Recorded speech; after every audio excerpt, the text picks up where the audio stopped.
Hello everyone, welcome back to DK education academy. तो कैसे हो आप लोग? आई होप सभी बहुत अच्छे होंगे अपने अपने घरों में। मैं देव कुमार अपने तहे दिल से आपका स्वागत करता हूं आपके अपने चैनल डीके एजुकेशन एकेडमी में।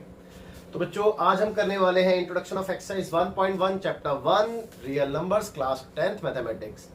सो फार हमने इसका फर्स्ट पार्ट अपलोड कर दिया है, जिसमें हमने अपना very first topic that is Euclid's division algorithm पढ़ा था और एक एग्जाम्पल भी किया था हमने इसके साथ ना।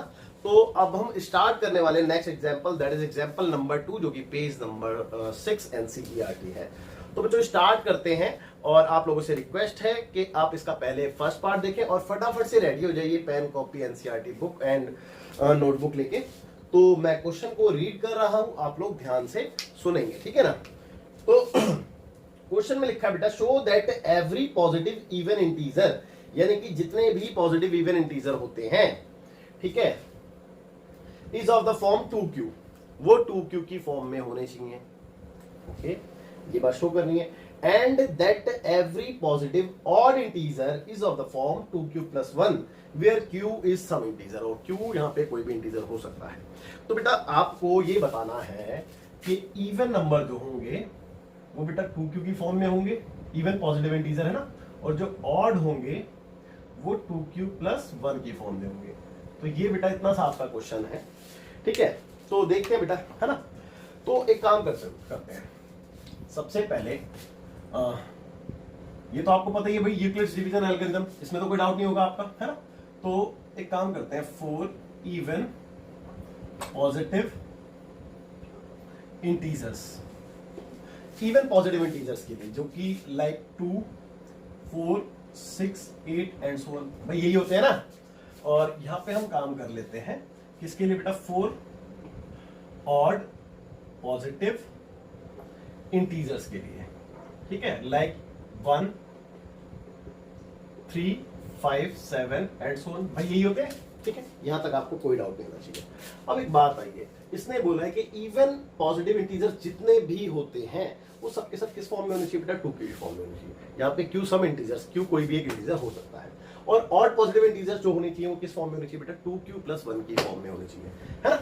चलिए देखते हैं, एक काम करते हैं, ये जो हमने कुछ एग्जाम्पल्स लिए हैं इसको हम डिवाइड करके देखते हैं, है ना। पता चल जाएगा भाई, यहाँ पे ये जो यूक्लिड्स डिवीजन एल्गोरिथम है यहाँ पे क्या कहती है भाई, डिवीजन ही तो कहती है ना। तो चलिए डिवाइड करके देखते हैं हम एक बार 1 बाय 1। तो पहला नंबर 2 ले लिया हमने, ठीक है। अब 2 को किससे डिवाइड किया हमने, 2 से ही डिवाइड किया, क्योंकि हमें ये पता है ना, देखो ना, इसको देख के भी तो पता चलता है ना कि अगर ये a बराबर बी क्यू प्लस आर है तो ये b और ये q और प्लस में r रहा होगा कुछ ना कुछ, है ना। तो भाई b क्या होता है, b4 डिवाइजर ही तो होता है, तो इसीलिए हमें डिवाइजर की वैल्यू पता है 2 होगी, है ना। इतना तो अंडरस्टूड है। तो इसीलिए मैं यहाँ पे डिवाइजर की वैल्यू 2 ले रहा हूँ, और यहाँ पे 2 से डिवाइड इसलिए कर रहा हूँ क्योंकि पहला नंबर मेरा 2 है, ठीक है। तो भैया एक बारी में खत्म। तो यहां से मेरे को एक बात समझ में आई कि मैं इसमें से जो 2 है उसको क्या लिख सकता हूं बेटा, 2 इंटू 1 ये लिख सकता हूं। चलो अब मैंने दूसरा नंबर लिया 4, तो 4 को मैंने डिवाइड किया फिर से 2 से, क्योंकि b की वैल्यू तो सेम है ना भाई, है ना, b की वैल्यू तो सेम है। तो 2 2 जा 4, ओ यानी कि यहाँ पे भी रिमाइंडर 0 ही आ रहा है। तो भैया 4 इज इक्वल टू कितना हो गया, 2 इंटू 2, चेक कर लो भाई। ये इस फॉर्म में अगर लिखूंगा तो R4 रिमाइंडर तो 0 ही आ रहा है दोनों केस में, भाई लिखो या मत लिखो उससे क्या फर्क पड़ना है। चलो लिख देता हूँ फिर भी, ठीक है। अब मैंने लिया अगला नंबर 6 को मैंने 2 से डिवाइड किया तो 3 जा, तो फिर से वही आ गया। तो बेटा मैं 6 को कैसे लिख सकता हूँ, तो 6 को मैं लिख सकता हूँ b यानी कि 2 इंटू q यानी कि 3 प्लस r यानी कि 0, है ना। चलो इसी प्रकार 4 भी ले लेते हैं, सॉरी लास्ट नंबर 8 भी ले लेते हैं। तो 8 को मैंने 2 से डिवाइड किया तो 4 टाइम्स में 0 आ गया, है ना। एंड सो ऑन, अगर आगे भी नंबर होते तो इस तरीके से डिवाइड होते रहते भाई, है ना। तो बेटा एक बात आओ, अगर मैं यहाँ पे 8 लेता हूँ तो इस फॉर्म में अगर लिखूं तो b की वैल्यू 2 है और q की वैल्यू 4 है, ये इन दैट केस है ना, चेक कर लो, प्लस r की वैल्यू 0 है। तो एक बात बताओ भाई, इन सबका क्या कंक्लूजन निकल रहा है, तो भैया इस बात का क्या कंक्लूजन निकल रहा है, अब चेक करो ये सारे के सारे नंबर किस फॉर्म में आ रहे हैं भाई।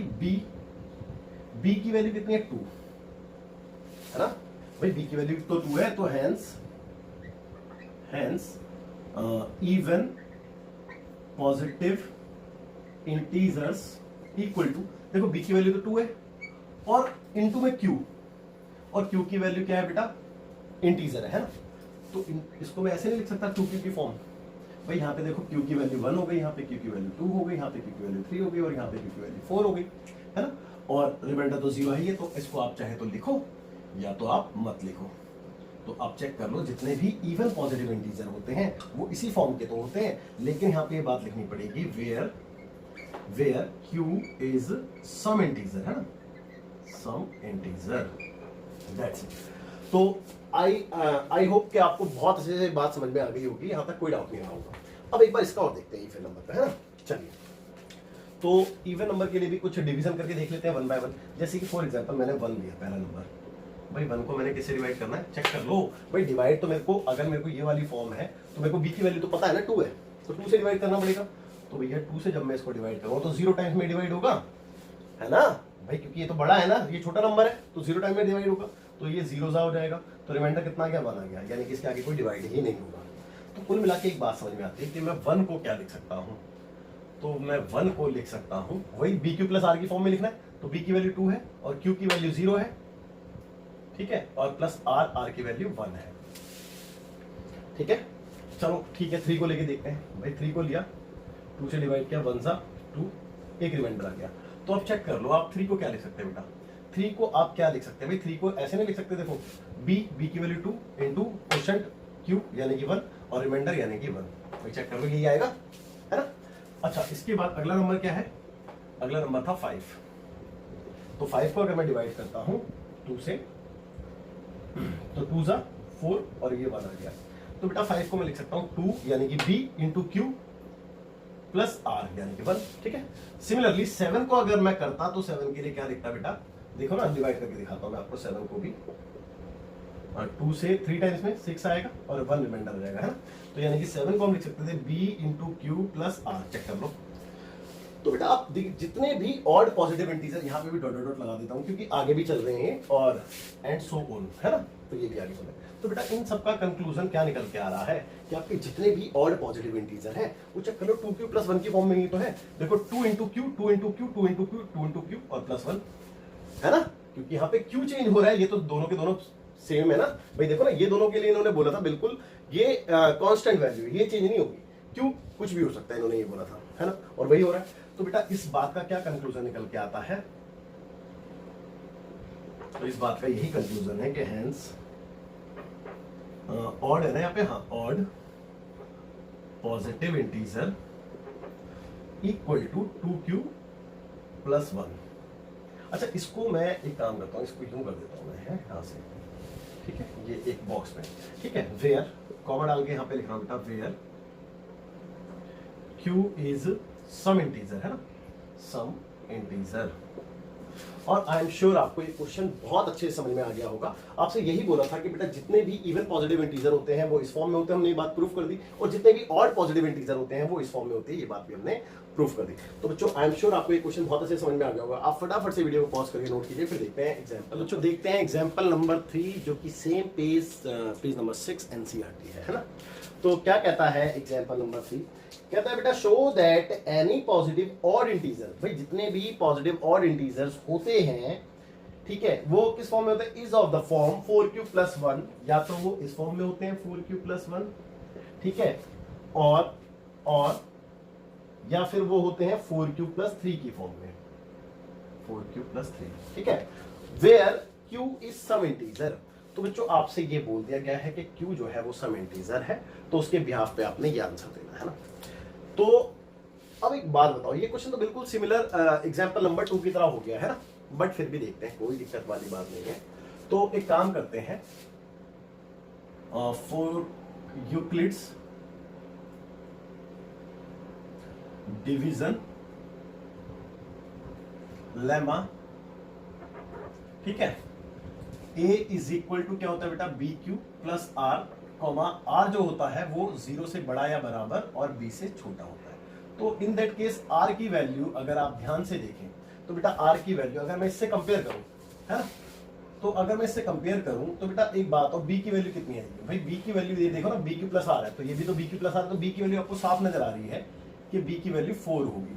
तो अगर B की वैल्यू 4 है तो R की वैल्यू क्या हो सकती है बेटा, 0 हो सकती है, 1 हो सकती है, 2 हो सकती है, 3 हो सकती है, और 4 नहीं हो सकती है।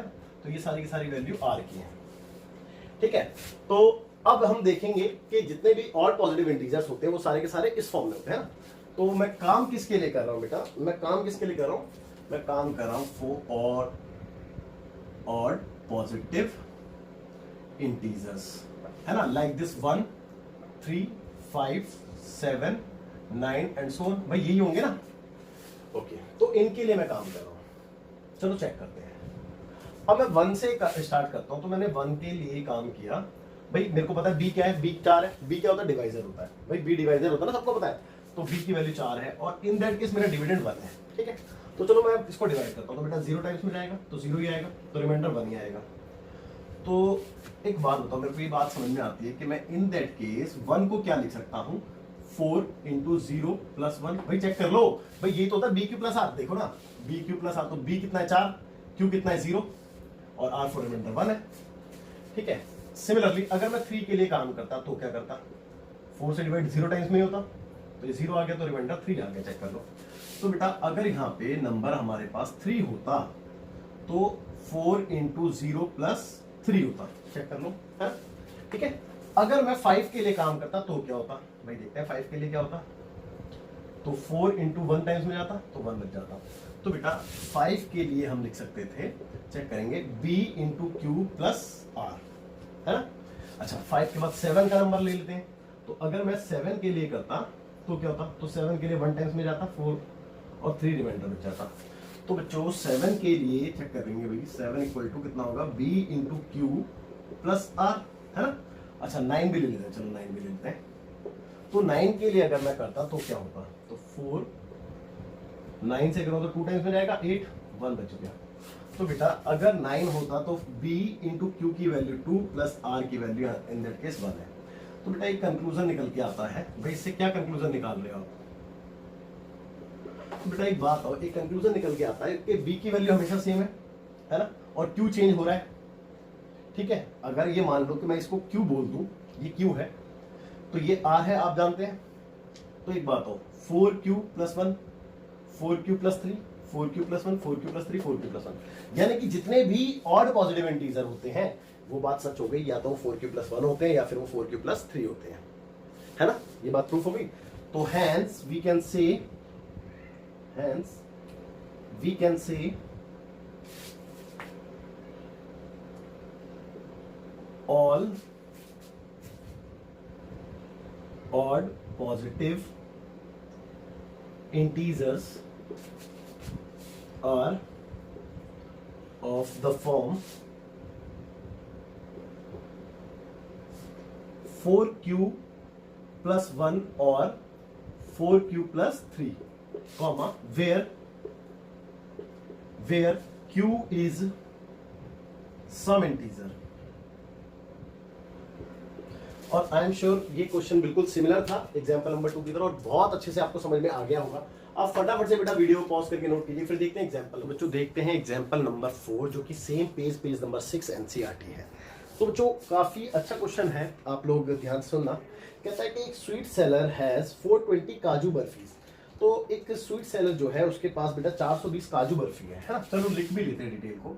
तो जो काजू की बर्फी है वो कितनी है बेटा, 420 है ना। ओके, और आगे लिखा है एंड 130 बादाम बर्फीज, है ना।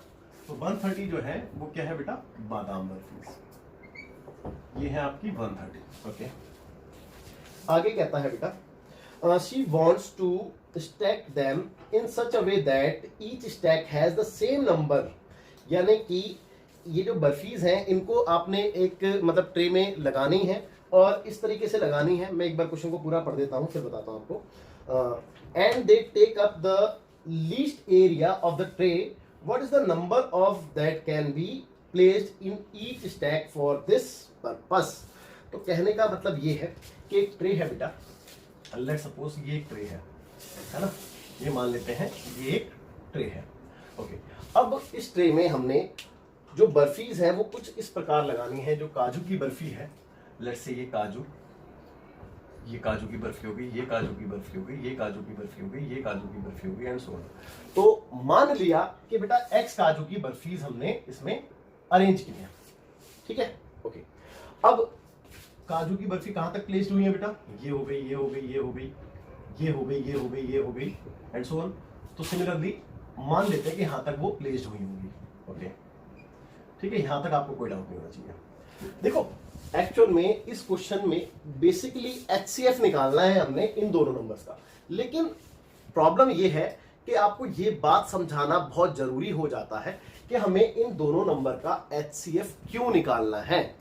अगर ये बात आपको नहीं समझ में आएगी तो फिर क्वेश्चन का कोई फायदा नहीं है, वो रटने वाली बात हो जाएगी। तो आपने रटना नहीं है, आपने समझना है बेसिकली ना। तो मैं आपको समझा सकूं इसीलिए ये आपको बता रहा हूं, है ना, और कोई पर्पस नहीं है। अदरवाइज मैं आपको डायरेक्ट बोलता है कि HCF कैलकुलेट करना है और मैं HCF कैलकुलेट करके आपको आंसर दे देता है ना। चलिए आगे देखते हैं। तो ये हमने कुछ काजू की बर्फी लगा दी, अरेंज कर दी। अब इसके बाद बादाम की बर्फी अरेंज करनी थी, तो चलो बादाम की बर्फी लगा देते हैं। लेट्स से ये बादाम की बर्फी लगा दी हमने। अच्छा, इसने एक बात जरूर बोली है, क्या बेटा? कि जितनी काजू की बर्फी है उतनी ही आपने बादाम की बर्फी लगानी है। ये बात आपको याद होगी। तो बेटा यहाँ पे जो बादाम की बर्फी की जो आपकी रो में आई है, ठीक है, वो कितनी आई है बेटा? वो भी सेम। लेकिन हाँ एक बात, और ये जो काजू की बर्फी है हॉरिजॉन्टली कितनी है ये बात तो नहीं पता ना। तो लेट्स से इसको हम y मान लेते हैं। तो यहाँ से ये y बर्फी रही होंगी, मतलब हॉरिजॉन्टली रो अगर मैं काउंट करूँ तो, ठीक है। सिमिलरली इसकी कितनी रो बनेगी देखते हैं एक बार। ये बादाम की बर्फी हमने अरेंज कर दी और इस तरीके से अरेंज कर रहे हैं कि इसका लीस्ट एरिया जो है आए, है ना। तो मान लो कि यहां तक आपकी बादाम की बर्फी आई होगी। ये एक रो और बना देते हैं, ठीक है, इस तरीके से, और ये आपकी लास्ट रो गई। तो यार एक बात बताओ, एक बात बताना मेरे को भाई, वर्टिकली अगर मैं देखूं तो बादाम की बर्फी बिल्कुल काजू की बर्फी की जितनी होगी, क्योंकि उसने बोला था कि हर एक स्टैक में आपने नंबर ऑफ बर्फी सेम रखनी है। तो भाई जितनी काजू की बर्फी लगी होंगी उतनी ही बादाम की बर्फी लगी होंगी। लेकिन हॉरिजॉन्टली अगर मैं देखूं तो यहाँ पे नंबर ऑफ काजू बर्फी कितनी बेटा? y है, और यहाँ पे नंबर ऑफ बादाम बर्फी जो है वो z है। क्योंकि ये तो नहीं पता ना कि दोनों में कितनी कितनी है, ये नहीं है, क्योंकि देखो दोनों की बर्फियां अलग अलग है। तो ये कम स्पेस ले रही होगी, ज्यादा स्पेस ले रही होगी, अंडरस्टूड है, ठीक है ना। तो एक बात बताओ, अगर मैं इसकी शेप को देखूं भाई, अगर मैं ट्रे को देखूं और जो ट्रे में मैंने अरेंजमेंट किया है बर्फीज का, तो बेसिकली अगर मैं काजू की बर्फी को ध्यान से देखता हूं तो बेटा इन दैट केस लेंथ और ब्रेथ वाला कॉम्बिनेशन नहीं बन रहा, रेक्टेंगुलर कॉम्बिनेशन। और रेक्टेंगुलर कॉम्बिनेशन का एरिया जो होता है वो कितना होता है बेटा? तो लेंथ इनटू ब्रेथ, और वो length into breadth no doubt 420 के इक्वल होगी, चेक कर लो। तो बिल्कुल होगी भैया, क्योंकि इसका एरिया ही तो आएगा। तो ये x इंटू वाई आएगा, नहीं आएगा? बिल्कुल आएगा। सिमिलरली ये कितना आएगा बेटा? x तो ये है ये, और x इंटू जेड आएगा, है ना भाई, x इंटू जेड आएगा।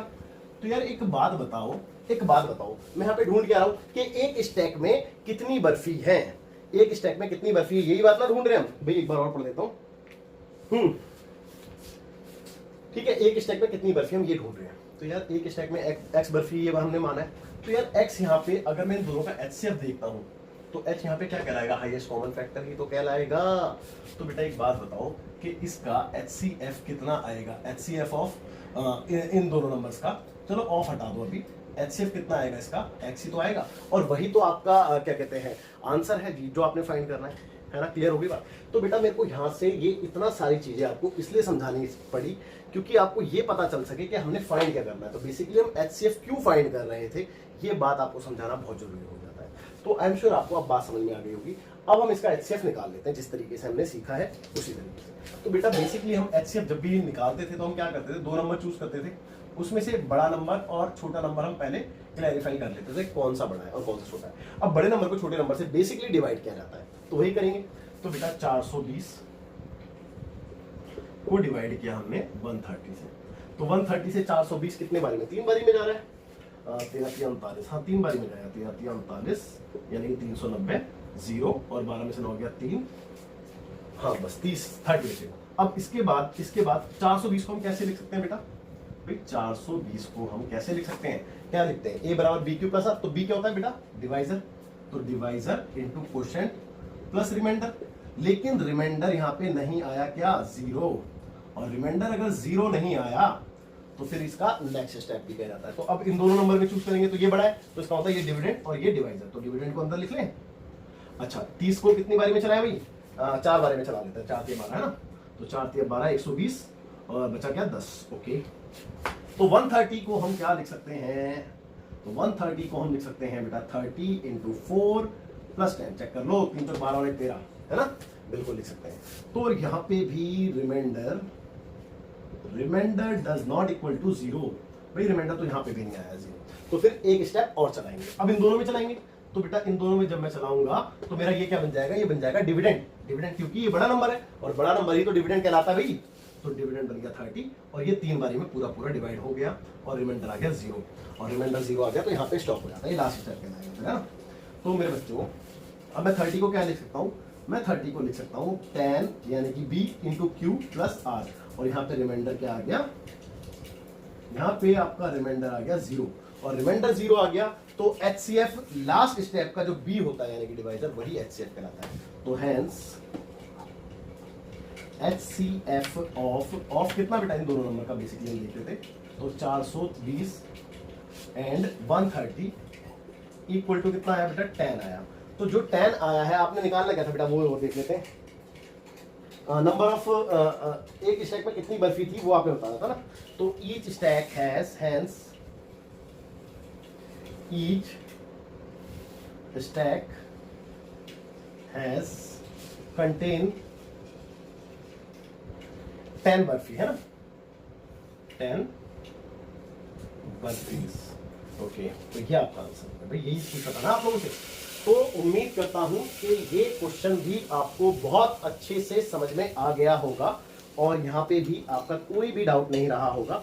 तो आप फटाफट से वीडियो को पॉज करके नोट कीजिए, और इस एग्जाम्पल के साथ आपका इंट्रो कंप्लीट होता है, और आपसे आशा करता हूं कि आपको ये अच्छे समझ में आ गया होगा पूरा इंट्रो, और ये भी उम्मीद करता हूं कि आप इसका सॉल्यूशन जो है एक्सरसाइज 1.1 एक बार सेल्फ जरूर ट्राई करेंगे, है ना। तो आप से जो है विदा लेने का समय हो गया है, तो चलिए बाय बाय, टेक केयर, जय हिंद, मिलते हैं आपसे अगली